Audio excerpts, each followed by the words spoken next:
Effective sales is all about nurturing relationships, which begin by meeting your customers where they are and helping them to progress towards a beneficial partnership. Now that's Mary Lou Tyler, and she's the founder of Strategic Pipeline, which is she's a best-selling author, and she does all kinds of stuff selling space. So let's talk about position. Position is knowing where your prospect is. A lot of people call this a funnel. I think a funnel is like the absolute worst metaphor. I don't know a better one, but a funnel, you think of everything going in. That's not how sales and marketing funnels work. Like, you start with 1,000 people at the top, and then a bunch of people fall out that never make it down to the bottom. So a funnel's not really a very good metaphor, because you would think that you would capture everybody, but you do not. Funnels are all about speaking to certain people in the position that they're at and speaking to where they're at. So I want you to imagine that you've never heard of a company before, and this is what's called the buyer's journey.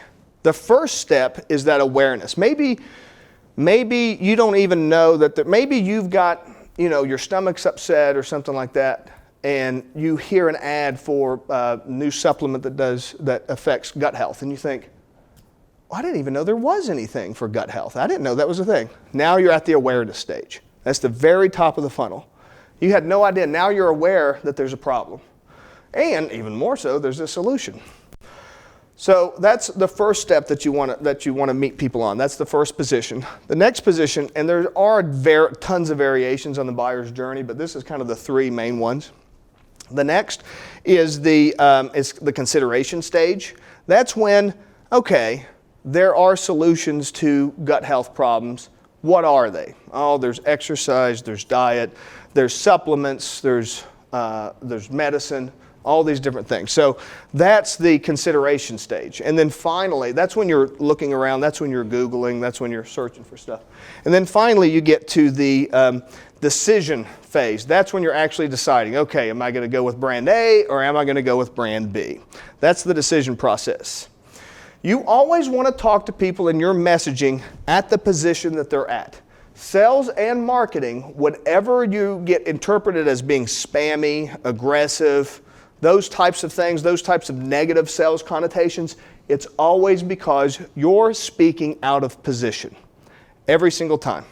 So if somebody shows interest in your product, let's say they show, you know what, I do need a new roof. All right, give me $5,000 right now.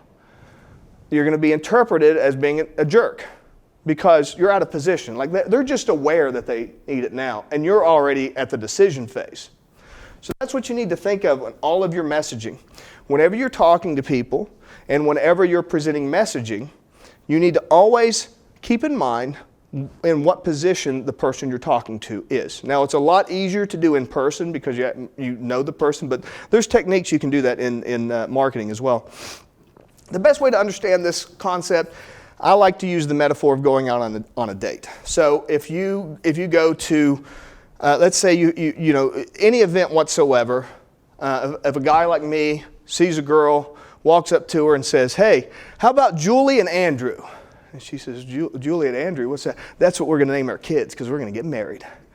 Like, probably not going to have a lot of success, right? Probably going to get a drink thrown in my face because I'm way out of position. I've made the assumption that she likes me. She finds me attractive. She wants to hang out with me. She wants to get married. She wants to have my children, and she wants me to name them. So like, I'm way out of position, right? So what you need to, so maybe first position might be, is anybody sitting here? Now, if she's not interested in you right away, oh yeah, I got a friend of mine sitting here.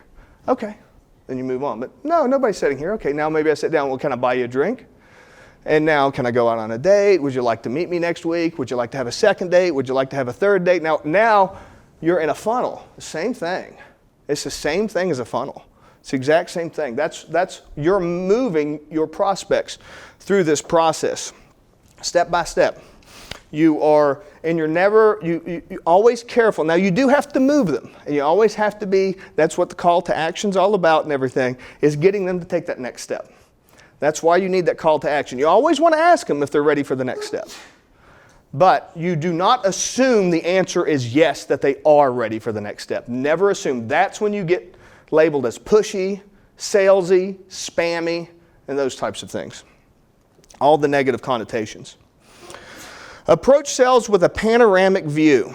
The more people you impact positively, the wider your success horizon becomes. And that's by Kevin Kruse, and he is a business leader and entrepreneur. This really gets to probably what is the single most important thing to understand, and that is perspective. First of all, you've got to impact a lot of people. I mentioned like trying to impact just one person. If your sales or marketing pipeline is one person, you're not going to be successful. There's just no way to sales and market to one person. You've got to expand that. You have to have an audience. And the way that this all works, that you have to understand, is you're going to have different audiences with different offers. All of those offers are going to be different funnels and different positions. So you might be selling the health and wellness to one person, and then you're selling the gym memberships to the other person. And these are different funnels, and they're all operating at the same time simultaneously, and that's where your cash flow comes in.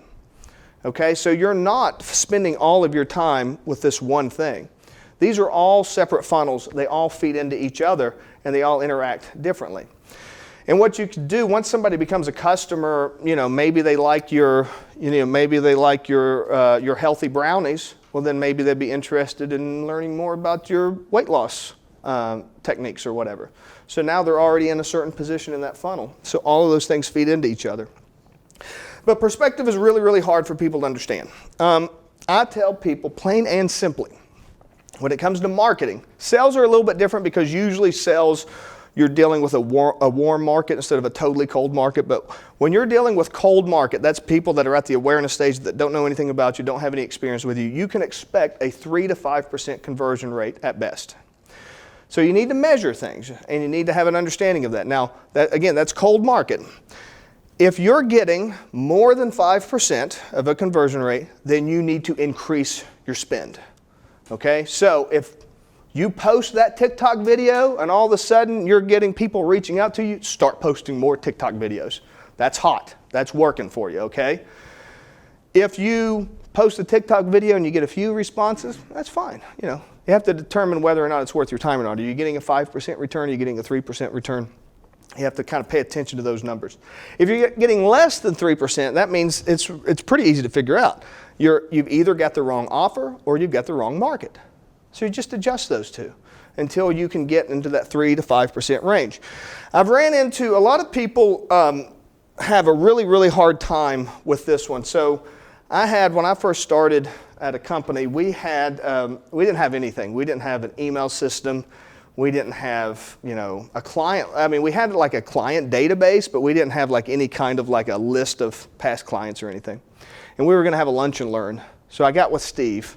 He was a sales rep that worked there. And I said, okay, Steve, here's what I'm going to do. I'm going to go through the entire database. Anybody that's bought something from us in the last year, we will call each and every one of them and see if they want to come to the lunch and learn.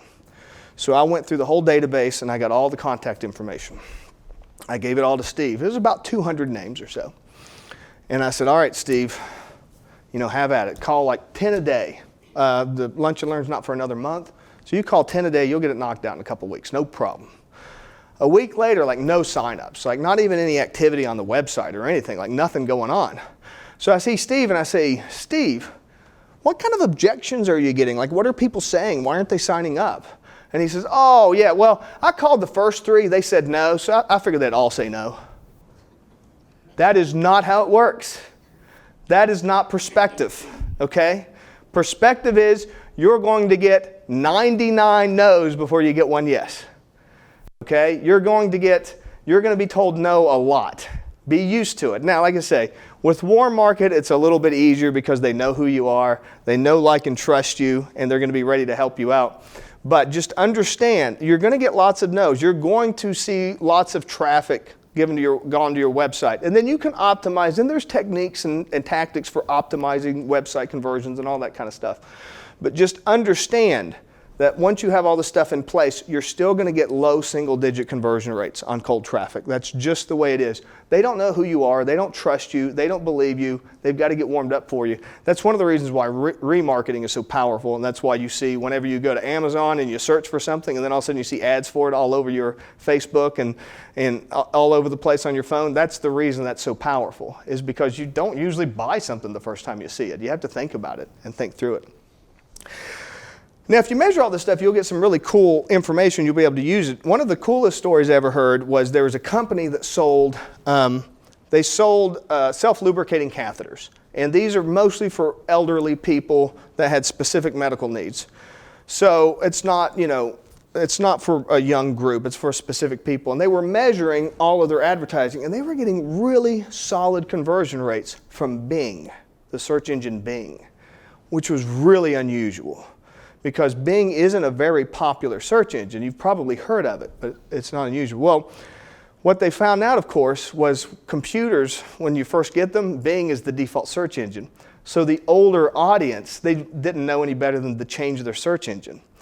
So by doing the advertising on Bing, they were able to understand that they were getting all of the search result based on Bing. And they were able to do that because they had that perspective, and they were measuring all of these different search engines and understanding, and all these different ad platforms, and understanding where the actual ROI and where the actual return was coming from. So it's really valuable. So that is the summary of everything. To kind of give you a recap, you've got your top 4 things that you need, the essential elements that you need for a successful ad spend is a target market, an offer, a position, and perspective. And I'm going to give you a little bonus training, because we got just a minute's more time, and I want to talk to you just a little bit about branding. So branding is a very important thing that comes up a lot in marketing, and people talk a lot about branding. Branding happens. Whether you control it or not, you will be branded, okay? If you show up late, then you'll be branded as the late guy. If you do a bad job, you will be branded as somebody that does a bad job. That's what branding is. Branding is not your logo. Branding is not your colors. Branding is not the font that you use. Now, those are elements. Those are elements of branding. And you want all of those to be in sync and to be synchronized, okay? You want to have a logo that's immediately familiar to people. You always want to associate that with the positive aspects of your business. And you want to use consistent colors, and you want to use, consistent fonts. You want all of that consistency. But you will not make money off your logo. You will not make money off of the colors that you choose. If you're agonizing, should I go with red or should I go with blue? You're thinking entirely incorrectly about marketing. Your branding is just a way for the public to understand who you are. But way bigger than your logo and way bigger than your colors and anything else is going to be the emotional attachment they're going to put on you. So if you're delivering, I'm telling you right now, if you show up, you work hard, and you get lots of people giving you word of mouth, it doesn't matter if you've got the crappiest logo in the world. It's not going to hurt you at all. So don't get wrapped up into branding. There is some science behind design theory. There is color balance, and all of that's true. Don't get bogged down into it. I've found that branding has, for a lot of businesses and a lot of people, branding turns into a form of procrastination because they try to get it perfect, and it's not going to be perfect. Focus more on your intent and what you're trying to convey to the market. And that's all going to speak to your target market, what your offer is, what your position is, so that all of that kind of stuff is in sync. And then use the visual and sound elements to cement those emotional feelings into what you're presenting out there and putting out there. So with all of that said, that's all I have got, and I will be happy to take any questions if anybody's got any questions. And we got 10 minutes left, so I think I did pretty well on that.